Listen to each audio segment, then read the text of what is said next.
This episode of SESSLERS Something is brought to you by the National Campaign Against Drunk Driving.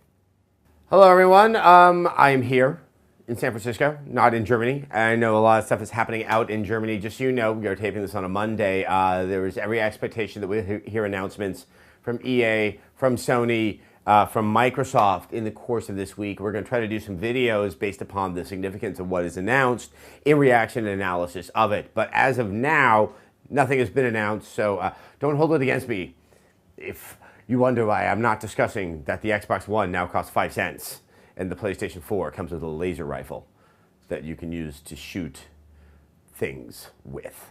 Anyhow, but I do want to talk about something that came up last week, and that was, it got a lot of excitement for a period of hours, and it does seem to have receded, but it was the sort of statement that, in my mind, reiterated something that had already been said by Microsoft with regards to the Kinect and the Xbox One, that now you can detach it from the Xbox One. We knew up until this point, when there was worry about the always-on status of the Kinect, whether or not that might be a little bit snoopy, peering into, you know, what you might be doing. It's on, it's Microsoft, you know.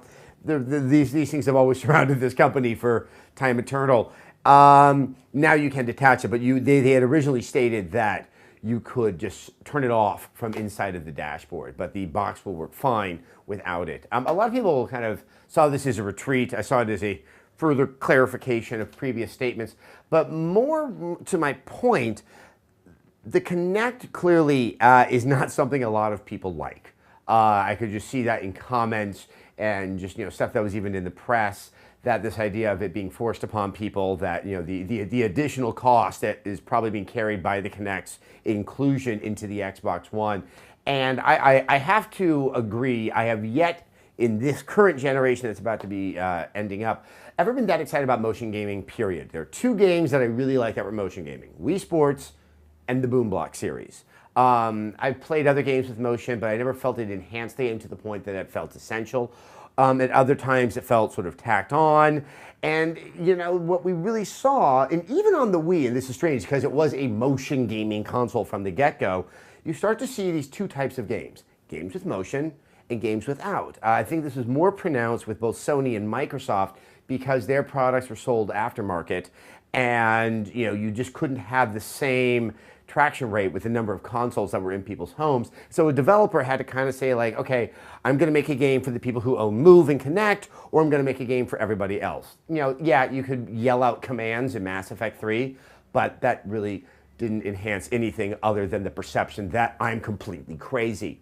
Despite my current issues with motion gaming, I'm not one to throw the baby out with the bathwater and just say it's a bad idea altogether. I think one of the reasons I don't like it that much is this siloed approach. It's either all motion or it isn't. And it was with this in mind that I don't have a huge problem outside of the price that the Kinect is coming bundled with every Xbox One. If a developer knows that it's in someone's home and it's one-to-one with every console, then they can try to insert some type of more modest application of motion or voice recognition because they know that it's available for people to link it up with their games. They're not going to be alienating, you know, 30, 40, 60% of the install base of a particular console. That could open up opportunities for something new, something engaging, that thing I can't conceive of, but which I'm actually kind of excited of hoping to play one of these days, because then you'll take that little bar that many of you, and myself included, might use as a doorstop, insert that USB, and we have something to be excited about, something that is moving forward. I would like to take a moment and acknowledge our sponsor, and let's just say they represent something that I do believe very strongly in, and I encourage you to pay attention to. This is the National Campaign Against Drunk Driving.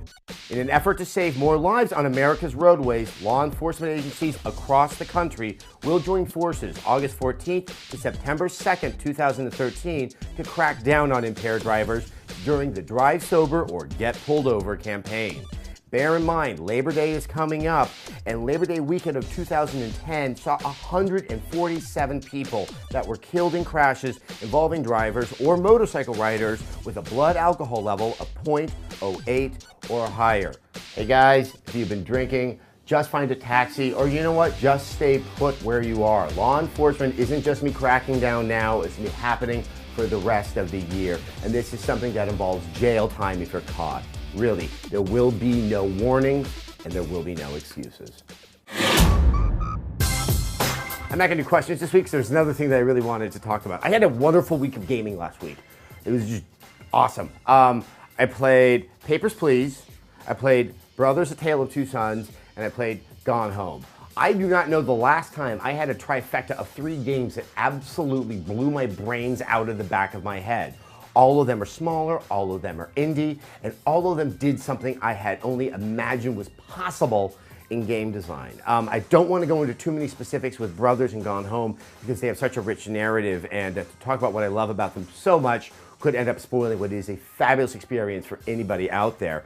But I'll just kind of touch on the idea that the changes in controls that happen in Brothers, the way that you move both characters simultaneously with the sticks, starts to play so directly into the story that it causes a wonderful moment at the end of the game. Gone Home, it's just absolutely amazing. It's kind of like a Michael Haneke movie with the sense that you're somewhere where you're not supposed to be and the requisite tension that comes with that, but it also takes such banal and pedestrian things that you find in people's homes and gives them a new way of looking at them because everything becomes a clue and everything becomes important. Papers, Please is less of a narrative-driven game, and so I'll go a little more specifically with this. You're a border agent in some sort of made-up Soviet type country around 1982, and you've finally gotten a job, and you earn money by getting people through or not letting them through immigration, but the rules keep on changing day to day to day. This is one of those fascinating games where I suddenly became a bureaucrat. I was trying very, very hard to be a bureaucrat, and I also realized that I was making decisions completely divorced from morality because I just had to show myself as just a functional bureaucrat. And while, yeah, it's no longer 1982, and of course there are issues with immigration in the United States, this was almost more enlightening as to how you have people that work at insurance companies and they deny coverage to people who are sick or dying because of some pre-existing condition or something like that. The ease, I'm talking 15 minutes into the game, I found myself doing something and behaving like someone that I would rail against in my personal life. I've always been a supporter, I've always enjoyed indie games, even though I sometimes have to chide myself that I don't get to play them as much as I want to because of the other big AAA games that seem to be coming into my inbox with more frequency than I would rather they have. But these 3 games really encapsulate what is so rich, so exciting about what's happening in this scene. Smaller teams taking chances, really honing in on trying to overcome certain design problems. These may not be the longest games, but these are some of the most satisfying games I've ever played. And I know there's a lot of discussion out there about what you're supposed to get for your particular dollar, and I think it becomes a matter of context. Because if you're buying a game like Gone Home on Steam, the same system that's allowing you to play Skyrim, you try to find an equity between them. But honestly, in the case of all 3 of these games, if I had paid the same amount of money and I got to play it inside of the Museum of Modern Art, it would make complete sense and would be absolutely justified.